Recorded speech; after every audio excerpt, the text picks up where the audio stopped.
Stop what you're doing for a moment and really hear this. Silver is not supposed to behave like this. It is not a meme coin on a phone screen.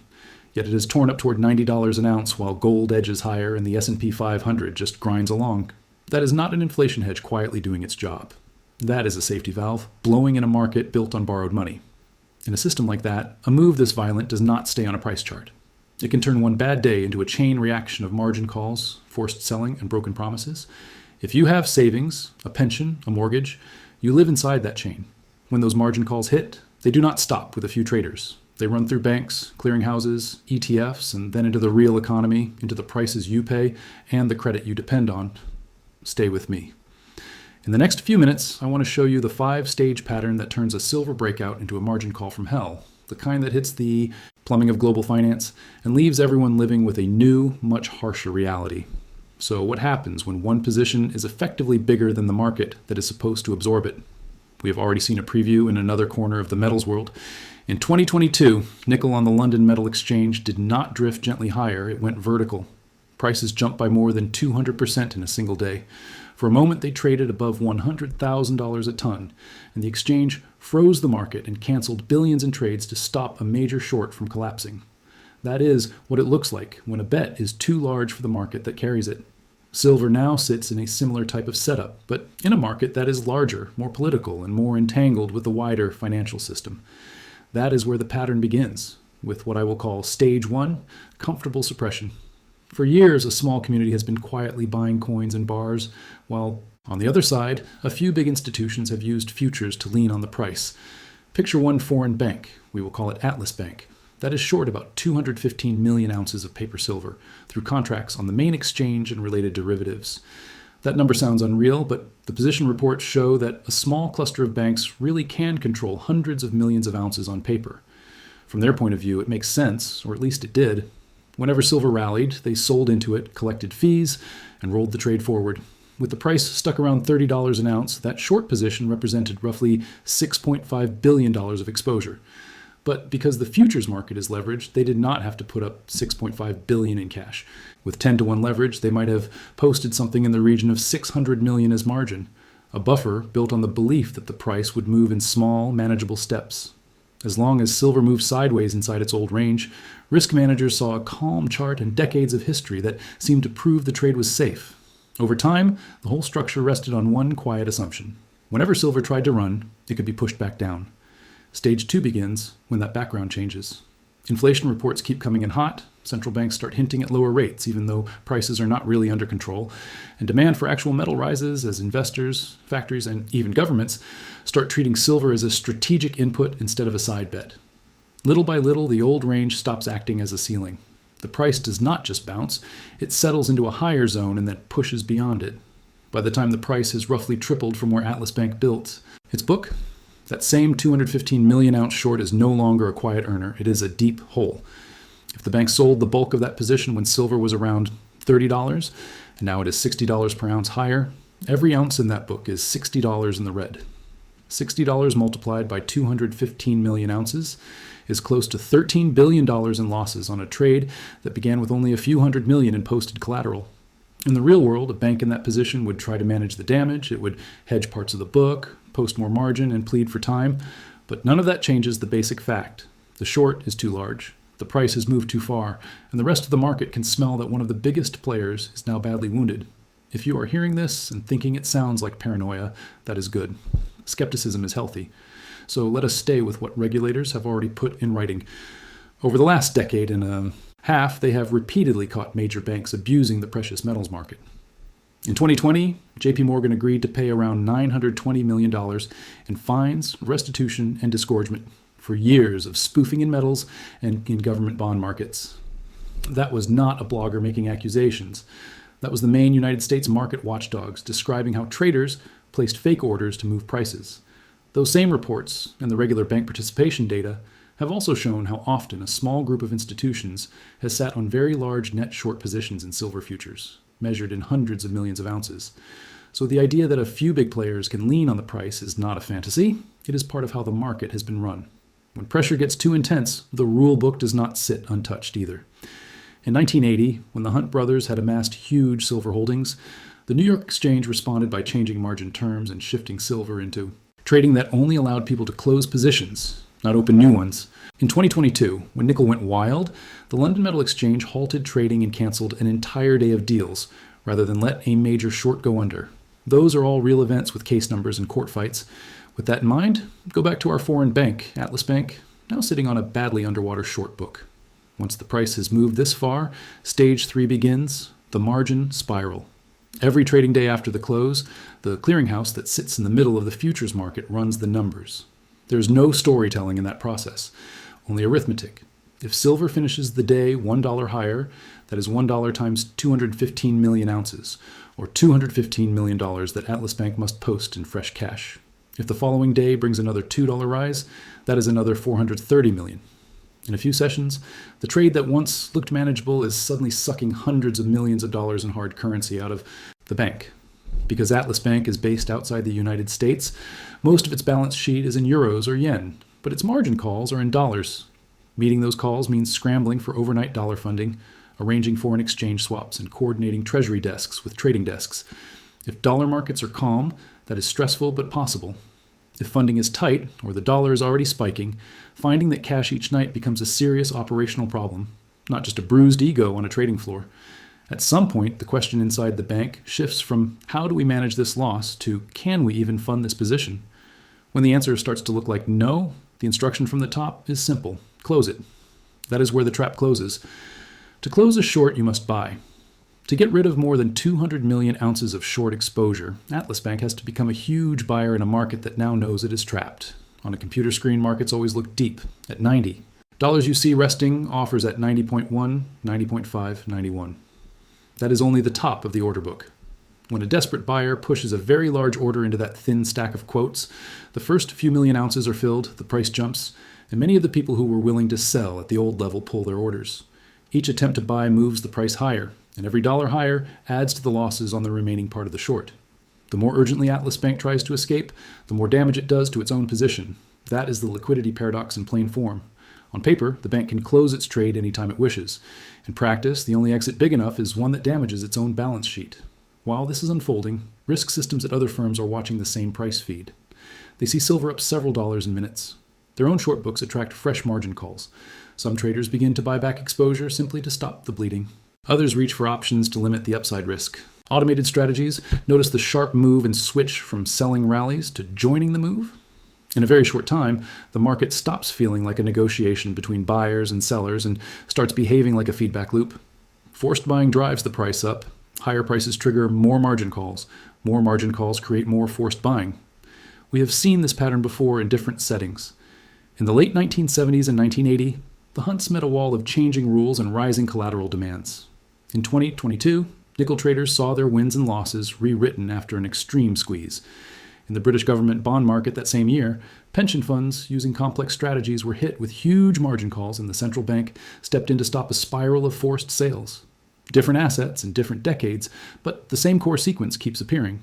Heavy leverage, a sharp move, mechanical margin calls, emergency changes, and a lasting loss of trust in the venue.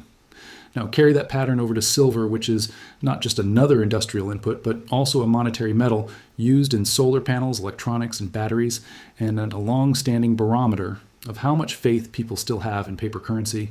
That is the backdrop for a true margin spiral in this market. Stage 4 is where the problem moves from one bank to the shared pipes that keep the market running. The clearinghouse sits in the middle of the futures system and acts as the legal counterparty to every trade. If Atlas Bank fails on its silver position, the firms on the other side still expect to receive what they are owed. They do not care that one bank has run out of money. From their point of view, the exchange is supposed to make them whole. To do that, the clearinghouse leans on two main resources. First, it takes whatever collateral the failing member has posted, the margin and other assets it has on deposit. Then, if there is still a gap, it turns to a pooled reserve funded by all the large members.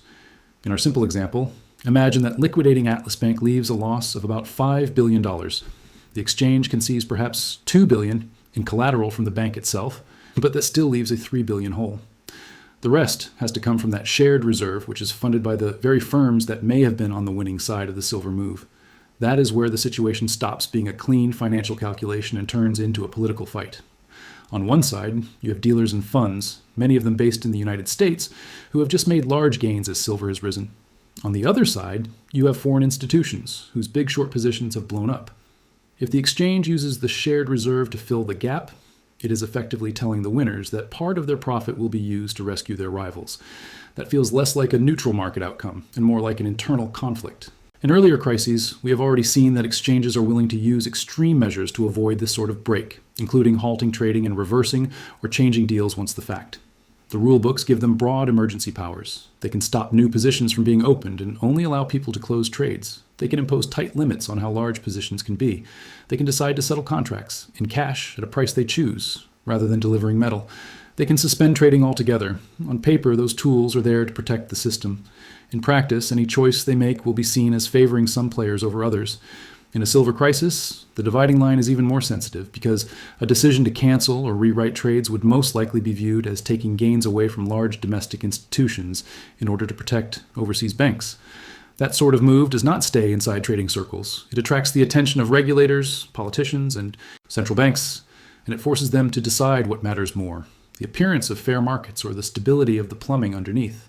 If instead the exchange follows its own rulebook, lets the big short fail, and survives with help from the shared reserve and, if needed, quiet support from a central bank, we reach the final stage, the repricing of reality. After a margin shock of that size, the huge paper short that sat on the market for years is gone. The pressure that held the price down has been burned away in a single event. The old price range does not simply come back. If silver has spiked to $80 or $90 or even $100 during the crisis, it is very unlikely that it calmly drifts back to the old levels once the headlines fade. When a market has been forced to reflect genuine supply and demand, the level that traders think of as a normal price usually settles far above where it was before. You can see how the knock-on effects start to build. Mining, companies stop agreeing to sell years of future output at what now look like giveaway prices. They insist on contracts that reflect how hard and costly it is to find and produce new metal. Companies that use silver in their products, from electronics firms to solar panel builders to battery makers, realize that relying on short notice supply was a fantasy. They begin to lock in long-term deals and hold extra stock, which means they are quietly bidding against one another for secure access. Individual investors who always meant to buy silver one day now see that a banking scare has already tripled the price. Many rush in late and add a second wave of demand. The market shifts away from a calm, derivative-driven environment where most action is on screens, and towards something that feels more like an auction in a shortage. In that kind of setting, the key question changes. It is no longer what some model says silver should be worth in theory. It becomes a simple human question. At what price would someone who already owns real metal finally be willing to sell it? In stressed markets, that answer is almost always much higher than whatever the old chart used to show. By this point, you might be thinking, I do not trade silver futures, so why should I care? Here is why. The first thing you would notice is a growing gap between what a screen tells you and what the real world offers you. You might see a quoted price for silver that looks high but steady, yet dealers quietly pull stock, and the cost of coins and small bars jumps far above that quote. Large silver funds could start to admit in their own language that it is getting harder to find enough metal in the right form at the right time. Your broker or trading app might begin to act strangely as well. You could open it one morning and see certain silver products marked as very volatile, with only sell orders allowed, or with warnings that new buying is restricted. Officially, that would be about protecting clients and the firm.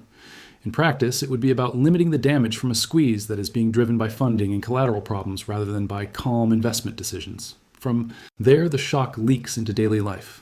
Solar power projects that relied on cheap silver in their cost models no longer make sense at the old numbers. Makers of electronics and electric vehicles, who once treated silver as just another input, scramble to sign long-term contracts and hold more inventory, because they suddenly realize that waiting until the last minute is too risky. The people in those companies who manage contracts and supplies, not the traders, find themselves dragged into the battle for metal.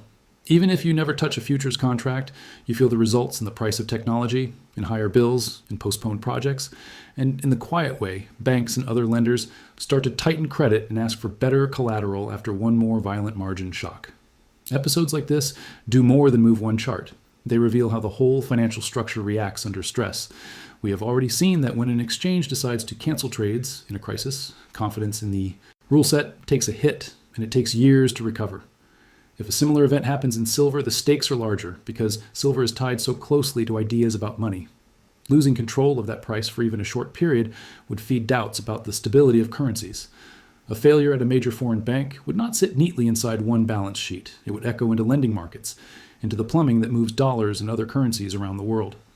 If a clearinghouse has to ask a central bank for an emergency line of funding, that is one more moment where officials quietly choose to protect the structure, even if it means accepting more pressure on the currency. Now set all of that against the backdrop we already live in, with government debts in the tens of trillions, interest bills competing with health and defense budgets, and returns on safe assets that often lag the real rise in living costs. And that setting a sharp reset in the price of an important monetary metal is not just another market story. It is a signal that the long era of easy leverage, muted swings, and silent transfers from savers to the system is reaching its end. When you step back, the pattern we have walked through is almost mechanical. A few large players carry too much borrowed exposure. The price moves hard against them. The daily margin process turns that move into a cash drain, and the clearinghouse and its backers are forced into hard choices. Out of that comes a new price level that sticks. If you want practical ways to spot when a market is sliding toward that kind of stress, there are a few things worth watching. Look at the warehouse reports, especially the part that shows how much metal is set aside to meet delivery versus how much is simply stored. If the stocks available for delivery fall while the number of outstanding contracts stays high or grows, the cushion between paper claims and real metal is getting thinner. Look at how short-dated contracts trade compared with longer-dated ones, and at lease rates.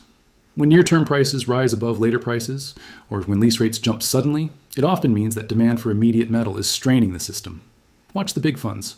Large unexplained gaps between their share price and the value of the metal they are meant to hold, sudden changes in how they create or redeem shares, or new language in their documents about sourcing problems, all point to stress behind the ticker. Pay attention to options and margin terms as well. If calls start to price an extreme upside compared with puts, or if exchanges abruptly raise the amount of collateral required and limit new positions, those are mechanical responses to rising instability. If you ever see several of these signs glowing at the same time while silver pushes into new highs, you are not looking at a calm market that is simply enthusiastic. You are seeing the early chapters of another strain event, the kind of environment where one bad day for a player with too much leverage can turn into a system-wide problem. Once you have this pattern in your head, you begin to notice echoes of it in housing booms and government debt scares and stock market frenzies. The names and instruments change, but the core recipe is familiar. Too much borrowed money in a few hands, in a market that cannot absorb everyone trying to leave through the same small door.